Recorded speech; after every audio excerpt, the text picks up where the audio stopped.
नमस्कार शेतकरी मित्रांनो, मी विजय काळे.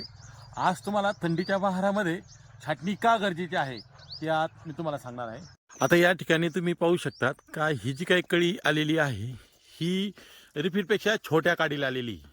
कारण जर सांगायचं जर म्हटलं तर सूर्यप्रकाशाचा अभाव आणि थंडीमध्ये सूर्यप्रकाश पूर्णपणे मोठ्या काडीला मॅच्युअर करत नाही आणि ह्या काड्या मॅच्युअर होत नसल्या कारणामुळे ह्या ज्या बारीक काडक्या आहेत या बारीक काड्या लवकर मॅच्युअर होतात आणि ह्या काड्या लवकर मॅच्युअर झाल्या कारणामुळे यांच्यावरती तुम्हाला फुलधारणा दिसून येते.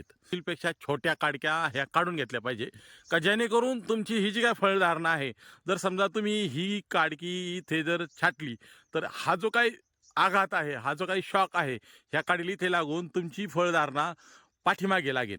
म्हणून शक्यतोवर शेतकरी मित्रांनी रिफिल काडीला फळधारणा करण्यापेक्षा रिफिलपेक्षा मोठ्या काडीला कशी फळधारणा होईल या पद्धतीने छाटणीकडे लक्ष द्यावे का जेणेकरून जर मोठ्या काडीला फळधारणा जर झाली तर निश्चितच फळाची साईजसुद्धा आपल्याला मोठी करता येऊ शकते.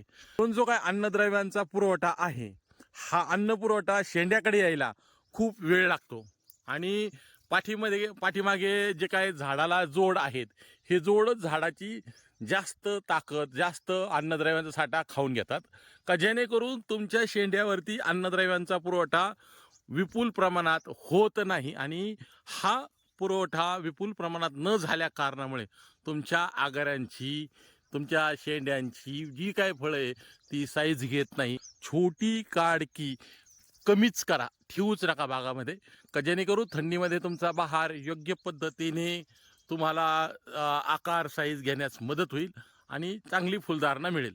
धन्यवाद.